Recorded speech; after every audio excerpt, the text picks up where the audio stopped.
Vous écoutez Radio Equinox, la chaîne du peuple.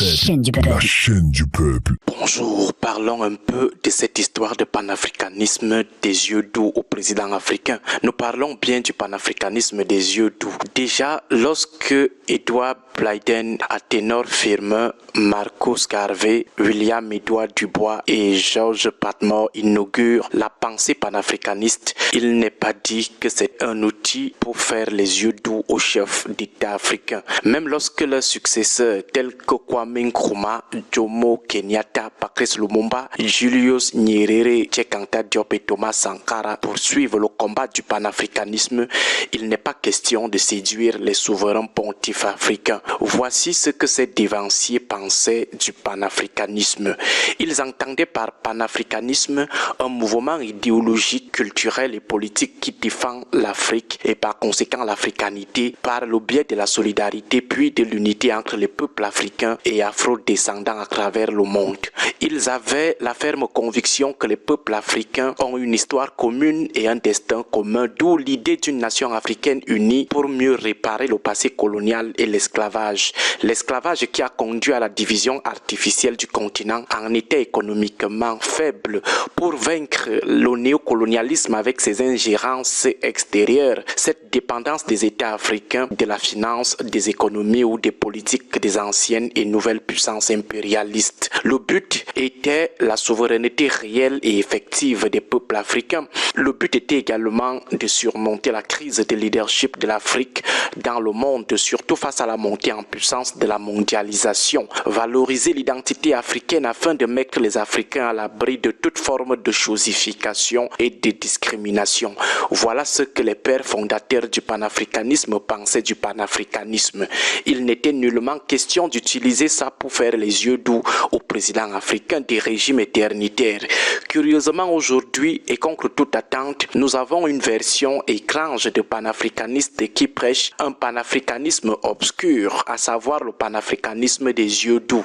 Il s'appuie sur des piliers pertinents du panafricanisme des pères fondateurs pour construire leur modèle à eux qui a des objectifs finaux autres que ceux du panafricanisme originel. Ils ont adapté le panafricanisme originel à leur part de panafricanisme des yeux doux. Comment ce panafricanisme nouveau fait-il les yeux doux aux dictateurs africains? La séduction consiste à dire que les problèmes des États africains, guerre, pauvreté, détournement, catastrophe, tous ces problèmes, c'est l'extérieur. Ce sont les puissances étrangères la cause, que les présidents africains n'y sont pour rien.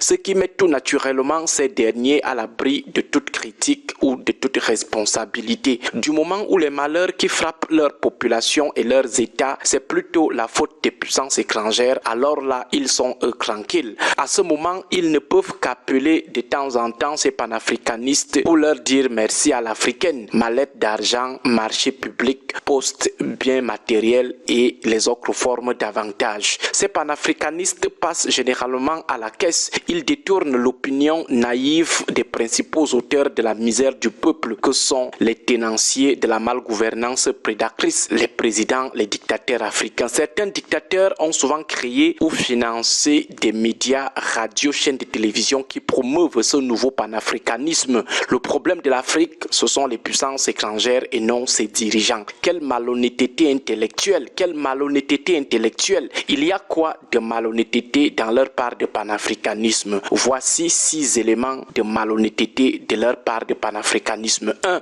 Ils ne veulent pas dire aux populations que les dictateurs africains sont des suppôts des mandataires locaux de l'ordre colonial. C'est-à-dire ce sont les puissances coloniales qui les ont placés à la tête des États et elles continuent à les aider à s'éterniser au pouvoir afin qu'elles continuent à leur vendre l'Afrique, ses richesses, sa souveraineté financière, économique et politique. 2. Ils ne veulent pas dire aux populations que ces dictateurs continuent de recevoir des ordres des grandes puissances et continuent de protéger leurs intérêts. Même les choses que tout le monde voit, les nouveaux panafricanistes vont vous dire que c'est rien. Il ne faut pas se fier aux apparences, que leur président ne se courbe devant personne et que les puissances étrangères n'ont plus de biens indus ou de facilités indues dans le pays. Croient. Ces panafricanistes panafricanistes des yeux doux ne vont pas vous dire que les dirigeants dont ils défendent l'esprit immaculé sont les premiers à combattre ceux qui rêvent d'une Afrique libre et souveraine. Certains ont même dans l'OTAN procédé à des éliminations physiques, des exécutions sommaires de ceux qui combattaient l'impérialisme ou le néocolonialisme. Ils ne vont pas vous dire que ces dictateurs restent réfractaires au projet qui vise à autonomiser les peuples africains. Car ces panafricanistes des yeux doux ne vous diront pas que leurs dictateurs célèbrent régulièrement de simples poignées de main avec les présidents des grandes puissances. Ils célèbrent des photos des audiences accordées par ces derniers. Ils célèbrent des lettres de reconnaissance ou de félicitations de ces présidents des grandes puissances. Cinquième élément de malhonnêteté de ces panafricanistes des yeux doux, ne vous diront jamais que le changement de tuteur ne crée pas l'indépendance. C'est-à-dire abandonner la tutelle française pour se mettre sous la tutelle chinoise ou russe. Ce n'est pas l'indépendance, c'est juste un changement de tuteur. Dans un article que nous avions publié il y a quelques années en Carrefour Institute, nous appelions cela la stratégie de brachiation. 6. Ces panafricanistes ne vous diront pas que ce ne sont pas les puissances occidentales qui demandent à leurs dictateurs de détourner l'argent destiné au développement de leur propre village, l'argent des routes qu'ils empruntent eux-mêmes. Ce ne sont pas les puissances occidentales qui demandent aux gouvernants africains de tuer leurs propres compatriotes, de les mettre arbitrairement en prison. Ces assassinats, ce n'est pas le blanc qui leur demande de les commettre. Certes, le poids des puissances avec lesquelles ces dictateurs deal pèse, mais on ne peut pas aussi tout mettre sur leur dos. Bon début de semaine à tous. Que Dieu et les ancêtres bénissent le Cameroun. Radio Equinox 93 FM, la chaîne du peuple. 93 FM, la chaîne du peuple.